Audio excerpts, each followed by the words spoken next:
In this video, I want to create a winter landscape scene. So let's get started. All right, I'm going to be completely honest with you and say that this video will be very candid because I don't know about you, but this time of year, my brain is a little bit mushy. So we're just going to make this up as we go along. Now, I have taken time to look at a little bit of inspiration for something like this. I want to create a winter landscape or like a winter scene that's also a landscape, I guess. So my thoughts are, I have this variegated yarn. This is Lion Brand Woolies Thick and Quick, and I use this a lot, but this one has little specks of all different colors. There's some blue and some beige, and I thought this would make a really great nighttime sky. So I want to give that a try. And then for the foreground, I'm thinking some merino wool roving to mimic snow. I don't know exactly how I'm going to do that yet, if I want to sort of needle felt it on top of the weaving or weave it directly in. We're going to figure that out. Now, this type of video is definitely different from our step-by-step tutorials. This is sort of a look inside of my creative brain, which is a little bit chaotic at times. And I just do things from trial and error. So I hope that this helps some of you out there. If you're sitting down to create something, you're like, I don't know what to do. I mean, I don't sometimes either. So one thought I had that might be something fun and different for us to do in this video is to actually put the piece on this wood canvas. This is just from Michael's. It's just a very simple wood canvas. So it's got a thin piece on the front, and then it's got this thick frame in the back. I'm probably just gonna glue it. There's other ways that you could attach it, but we'll probably do glue. So first things first, we need to put a warp on the piece, and I'm gonna keep this handy actually so that I make sure that whatever we make can fit onto this wood canvas. I'm thinking I'm gonna use 4/8 cotton. This is the thinnest warp string that I carry in my shop. And the reason I wanna use that is because for a piece like this, I kind of don't want the warp string to become a feature of the piece. So sometimes we do want that, or we're looking for the warp string to provide thickness for the fringe. That's where I'll use 8/8 cotton and actually use the warp string as the fringe. But in this time, I'm gonna use 4/8. I'm just setting my wood canvas onto my loom just to see where I want it to lay. This is sitting centered on my loom, or center-ish, so I can just kind of eyeball where I want it. I like the idea of having a bit of a border of the wood around the piece. So I think that actually looks pretty good. So I'm starting in the 1, 2, 3, the 4th groove in. So I'll go up to the top. Let's just get this tail off. I'm gonna be doing a single warp for this because again, I don't really want the warp string to become super visible or a big part of this piece. So I have 30 warp strings on my loom. And when I set this, and this is a square, so it doesn't really matter which way I put it on here, but you can see that that's gonna give us a border on each side. And I think I like that. So what I'll wanna pay attention to when I'm actually weaving the piece is that I have that same amount of border this way. So we're gonna be looking at a fairly small piece, but I'm happy with that. All right, I'm gonna cut off this and just tie a knot.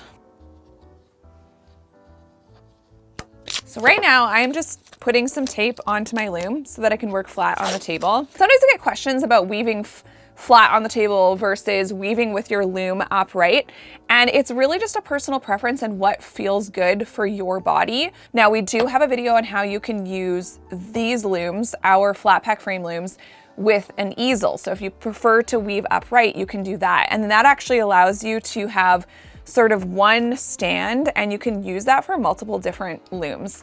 I'll link that video right here. All right, I'm ready to get started weaving. We're gonna grab some cardstock. Okay, now I do need some sort of structure at the bottom. So I'm gonna go to my trusty bulky yarn, Lion Brand Woolies Thick and Quick, always linked in the description box below. And we do have affiliate links for this. I get a small commission, but it's no extra cost to you. So I'm gonna grab, I don't even know exactly what I'm doing yet. So I grabbed 3 arm's lengths just so I have the option. And I'm just gonna start with a twining stitch.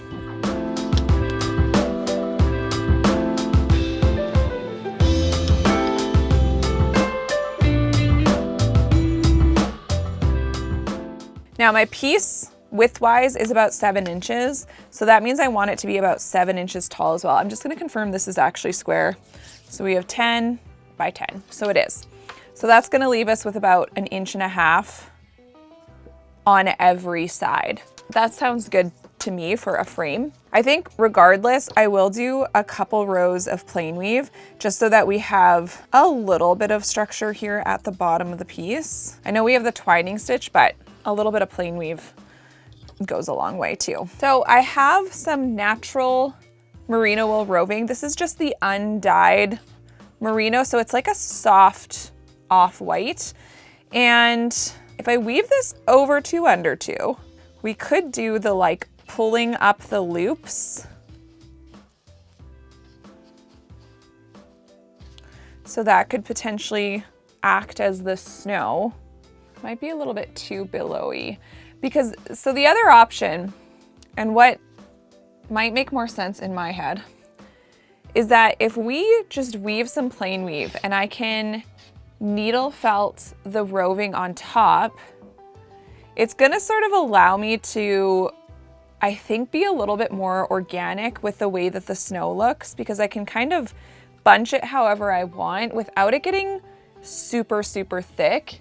And we could even add, you know, pieces going kind of different directions. I'm kind of liking that idea more. What I need to decide then, if that's what I want to do, is how far up the snow is going to come, and then where is the sky going to start. So grabbing my measuring tape again and remembering that I'm working with 7 inches for the height, you know, I might want the snow to only be these first 2.5 inches and then have 4.5 for the sky, because in addition to the sky, I want to add trees or a house or something like that. And I think that would be really cute. So let's go with that. We'll go 2.5 inches of this off-white, and that will be our snowy area. So I'm just gonna go ahead and weave plain weave with this same yarn. All right, so I'm at 2.5 inches now with my off-white color. So I'm gonna go ahead and trim off the excess amount of that. And I'm gonna move on to my dark blue. So I'm once again grabbing about 3 arms lengths. That's just the amount that I find manageable, to not just have way too much that it's annoying. And then I'm gonna go ahead and start on this end with this dark blue. I'm really excited to see this actually woven in because of all the like variegation in it. I just like that it has all these different things going on, because I think that will give us a better sky look than if this was just a solid color and we had to add all sorts of detail later. Okay, I'm at 7 inches now, so I wanna finish this off with a twining stitch. Now, I think I have just enough. Let's cut that there. Is that gonna be enough for a twining stitch? We're gonna try.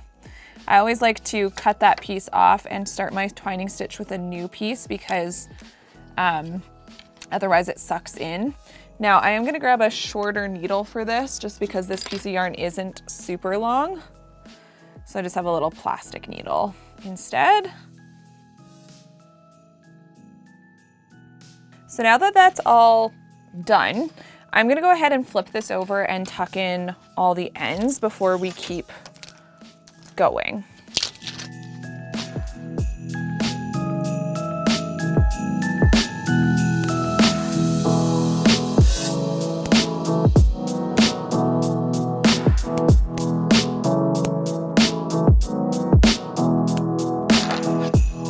Okay, so we essentially have base work for this piece. Yet again, we're gonna do some needle felting. I love needle felting now, and I love combining it with weaving. I just feel like it makes for a unique situation, and since I work with warps that aren't super, super tight, it just allows me to get more detail than I can with just weaving. So I have a couple of books now, and I'm gonna just use these to prop up my loom. So basically, when I needle felt, I put this needle felting pad underneath the weaving. You can see there's a lot of wool in this one because I've used it for quite a long time now, and that's totally fine. So I'm gonna prop this up on each end, and I can put my felting pad kind of in the middle. And now I want to figure out my snow situation. So I have roving, and my thoughts are if I can kind of wrap this around the ends as well. I just feel like I can get some more organic look to the snow doing it this way. So I might just start and just see where this takes us. I'm just winging this as per usual and needle felting this in. I don't want to like make it super flat or anything, but I do want to make sure it's gonna like stay in there. And I could even try to like bunch it up in places so that it looks like it has more texture. Now for the bottom part here, and I could just take this out, maybe I should, because I don't want to get my needle into this cardstock because that could also break my needle. But what I can do is sort of allow this to cover up that bottom bit of twining so that the bottom of this piece is just kind of all wool instead of seeing kind of the weaving parts. So I'll show you what the back will start to look like. You can kind of see it. See how this looks like a little blurry here? That's because the fibers of that wool are coming through back. Does this make sense? Is it giving snow? That's the question. The thing about snow, and I live in a place that gets snow. I live in northern Canada, and so I definitely am well versed in snow. And less than 2 weeks ago, we have already gotten over a foot of snow. And I'm not a big fan of snow, even though I live in it, but I'd rather have the snow than I would, you know, like big scary spiders and things like that. We have bears here, but I don't know the last time that I saw a bear or a cougar or something, but I'm less afraid, I think, of those kind of things because you can usually see them coming. So anyway, I'm trying to decide if this texture kind of looks like snow, but snow can do a lot of weird things, to be honest. So I feel like it's fine. I'm kind of creating a bit of a organic shape, I guess, here with my snow. So that, because I don't want it just to look like this straight line. Like, I feel like that's not what I'm going for. Now, of course, this is a weaving, so none of it's really realistic, but the idea of it sort of having different sections is what I was kind of going for. Now, what I could do to sort of emphasize almost these like snow drifts is I could take a darker color around this organic shape so that we can kind of see almost like it's a shadow behind that. Let's see what that would look like. I have this color, and I'm just wondering if I took a like kind of thin piece of that and kind of added it in around the shape, which I could do this after as well. I don't have to do it yet. If that would sort of add some definition to the snowy shape. Okay, I kind of want to add this. So what I want to do with the edge of this wool roving is I'm actually going to wrap it around, and then it'll sort of felt into the back as well.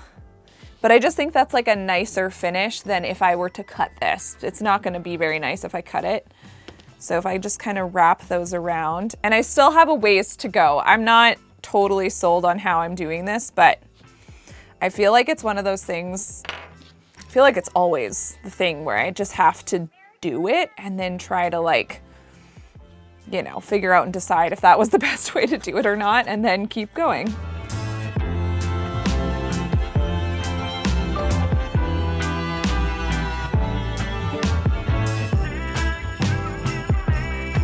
Okay, so I switched to my 3 needle felting needle tool here, simply because I just felt like it was going incredibly slowly, which that'll happen with needle felting, let's be real. I kind of like the idea of it having a bit of an organic shape. I don't want to go too high because I want to do some like trees or houses or something up here. So I think it'd be nice to have a bit of a, maybe it needs to be like a curve, sort of like a dip right here. And maybe that's where like a house could go. So kind of like that, and then back up here. I think I need to pull some of this off. Okay, I'm just gonna cut that off. So I'm just gonna keep on needle felting this. I am kind of letting it get, now that I look at it, a little bit flatter. I'm not sure what would make this look more snow. Maybe it'll just be sort of like the other elements I add that'll kind of make it obvious that it's snow. Let's see what we got going on back here now. I want to get this in more, just because the more that this is felted just in this back part here, I don't actually have to tuck the wool in then, because now it's like going to be felted in instead. Let's move on to like the top portion of this piece. Now, originally I was thinking some like trees, but I really feel like a little house right here would be very cute.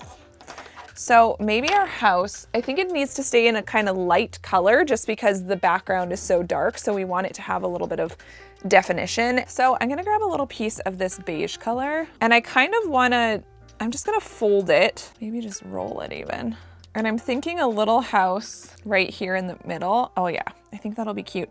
Now what I wanna do is sort of almost make it look like the snow is around the house. So the bottom won't be like perfectly flat. I'm just gonna start weaving or needle felting that in rather. I might need to add more wool on top of that. This looks crazy so far, but that's totally fine. And then we're gonna need a roof on top of this. So let me grab some brown.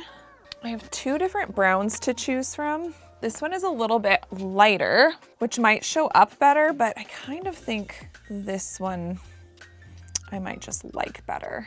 Let's see. I could always go over top of it with a darker one if I decide that it's not my favorite. So what I want to do here is create just like a slight angle in. I should decide where the top of the roof is going to be too. Probably about there.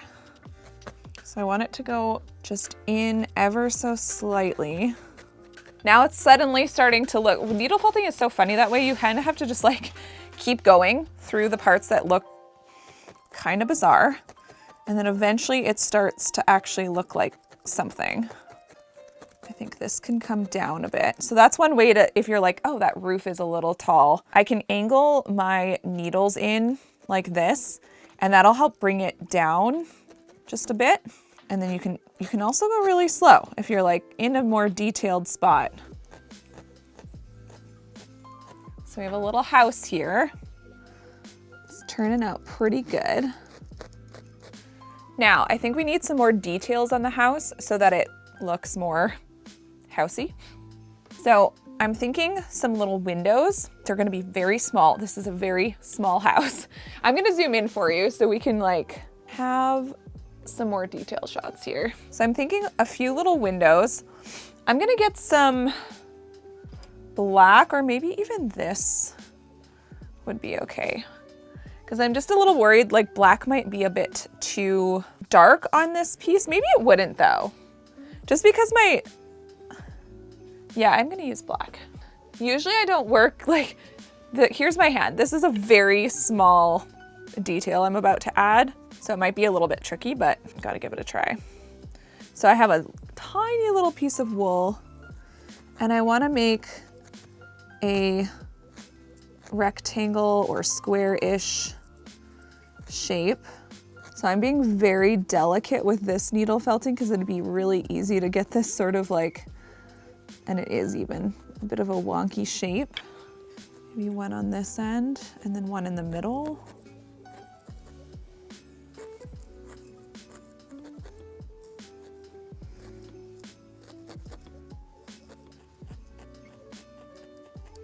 Okay, so I have these three window shapes and I want to add window panes on them as well. So I'm gonna go back in with the, well, I'm gonna grab a small piece of this, if I can. And I wanna grab some really narrow bits of wool. Basically, I wanna have a middle line and then vertical lines that go through the windows. So I have the first lines of the windows done. I did it all in one piece, which made it a little bit more efficient, so that was nice. Now, when I do the up and down one for the windows, I will have to do those each separately. So I'm just gonna grab little pieces of the beige and do a line up and down on each window.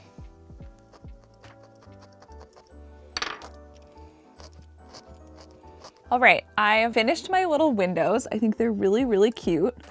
I keep going back to just like try to make sure that they are sitting how I want them to, but it's so small that I'm like, I don't even think it needs to be perfect. I think that's something I'm always trying to push against is perfection, especially in fiber arts. I just feel like it's okay if things look handmade because in my case they are. You know, and so little imperfections are like, I think can add to the character of a piece. Because even a little watercolor painting, generally the shapes aren't perfect. So I would like to add a door. And I'm trying to decide if the door should be black as well, or if it should maybe be brown, or maybe it should be black with brown around it. Okay, I'm just gonna try to create a little door and we'll see where we're at.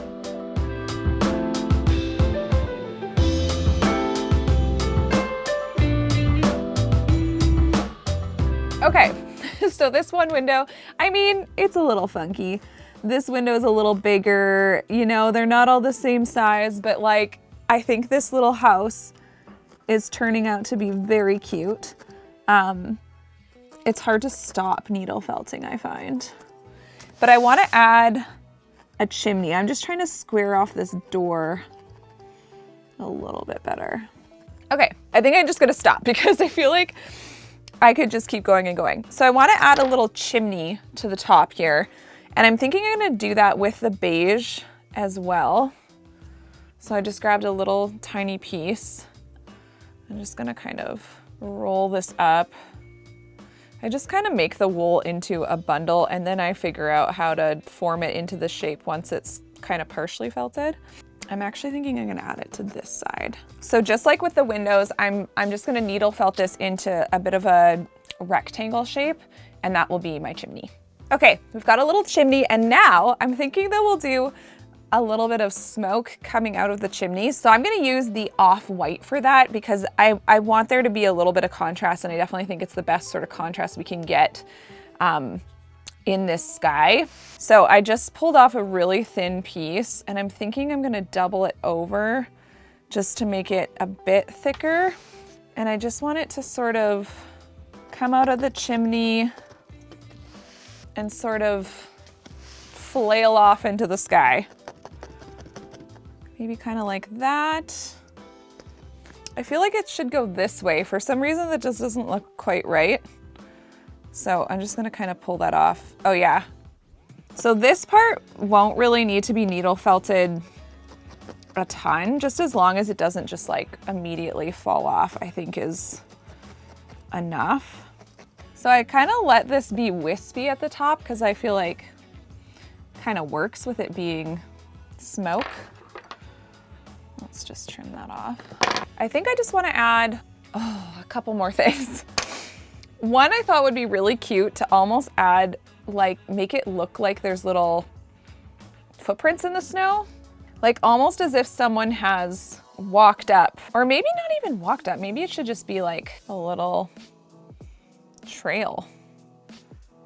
I'm just gonna try some stuff. So I've seen some paintings that have almost like, just like a little footprint situation. Let's see what that looks like.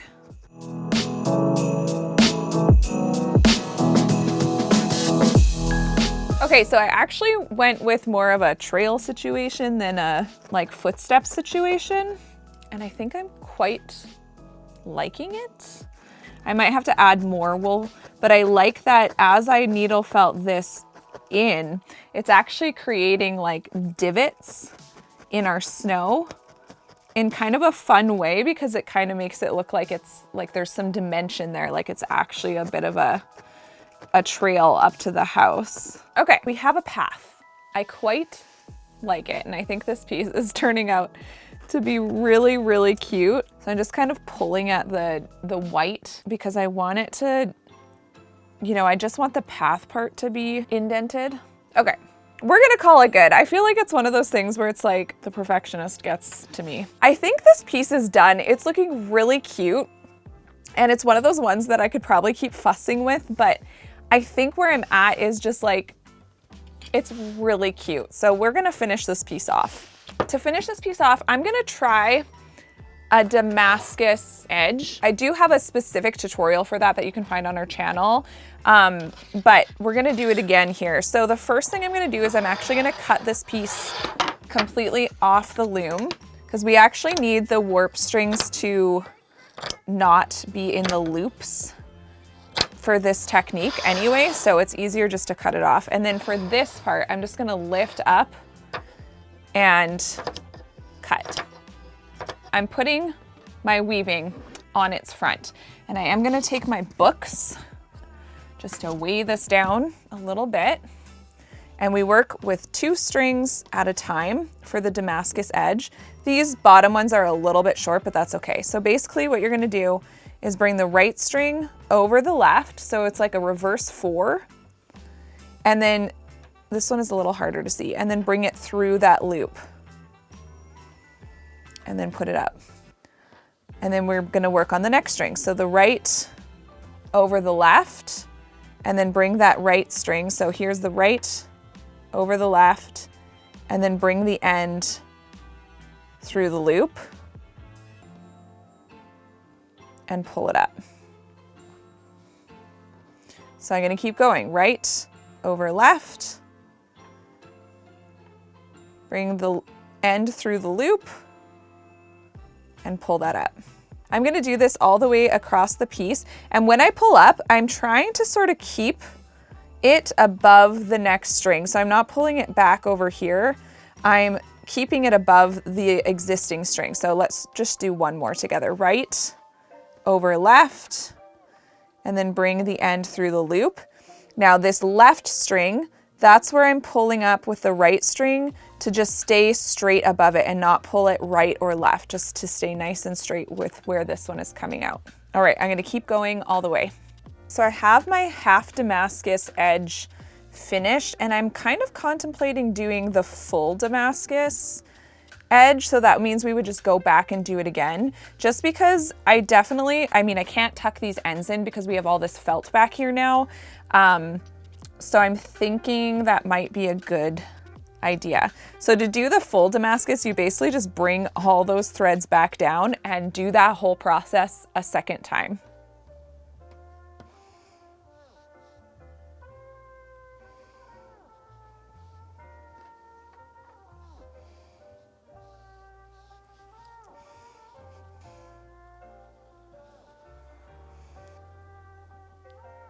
Okay, so now that I have the half Damascus on this end, I'm actually gonna tuck these strings in, and I can probably do them 2 at a time just to save me some time.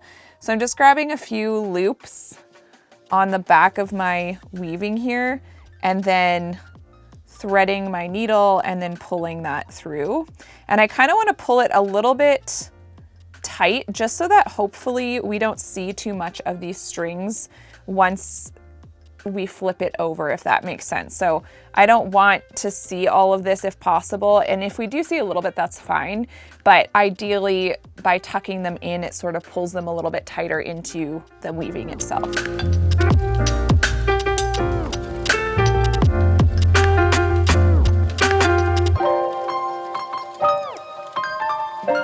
So I have these tucked in, and I'm going to cut off the excess now. I don't need to cut them super short. This is going to be attached to that board, so I'm not like super concerned with how the back of this piece looks because it doesn't really matter. All right, let's pull out our wood canvas again. Now, my strategy for attaching this is going to be hot glue. I know some people have some strong feelings about hot glue, but hot glue is handy. That's all I'm gonna say. And even in art school, we were allowed to use hot glue so long as you didn't leave any of the evidence behind. So you just have to clean up all the little hairy bits that hot glue loves to leave behind, and you're good to go. Now back here, I think I'm gonna have to cut these off a bit just because I'm gonna need the glue to go lower than that. So my thoughts are if I cut them off, and then I'm gonna be very careful how I handle this piece now because those ends are cut off. But if I put a line of glue along here, when I push it down in there, it'll just kind of hold it all in place. All right, so I'm gonna lay this on here. And you can definitely mark out center. I have a tendency to just eyeball stuff because the reality is, you know, my weaving isn't perfectly straight. And so I'm not striving for perfection on here either. I'll probably start with the bottom just because of those strings that I want to make sure sit a certain way, and then we'll sort of work our way up. So I'm just kind of trying to fuse those ends into the piece, at least temporarily, to make this a bit easier on myself when I attach it to the wood. All right, so I kind of have those ends more secured now. So I'm gonna lay this back down again, figure out where I want it to go. The best way to do this is probably gonna be to sort of like flip this up, put a line of glue down, and then just lay this down on top of it. Again, just kind of quickly adjusting it. Make sure it's gonna be straight. Now we're not gonna need a ton of glue for this because, I mean, it's a wall hanging. It just needs to be secure enough that it's not gonna fall off of the wood, but it's not like I have to go crazy with the glue on here. It's not gonna take a ton. All right, so now I'm just like lifting it up again. We'll put another line of glue down, and then again, just kind of lay it back down, push it into the wood. And this is where I'm gonna make sure I take all those little stringy bits from the hot glue. I'm gonna make sure those come off of the piece so that you can't tell how it's attached. So now I'm gonna work from this edge. Just put down a bunch of glue, lay it back down, and push it in. All right, so I'm just gonna keep doing that until it's fully attached to my board, and then we'll look at the finished piece together.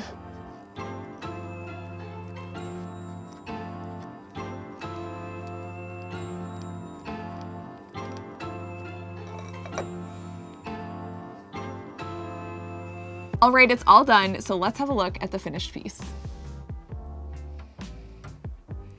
Oh my gosh, you guys, I am really excited about this one. I hope you enjoyed this video, and if you did, check out this one next.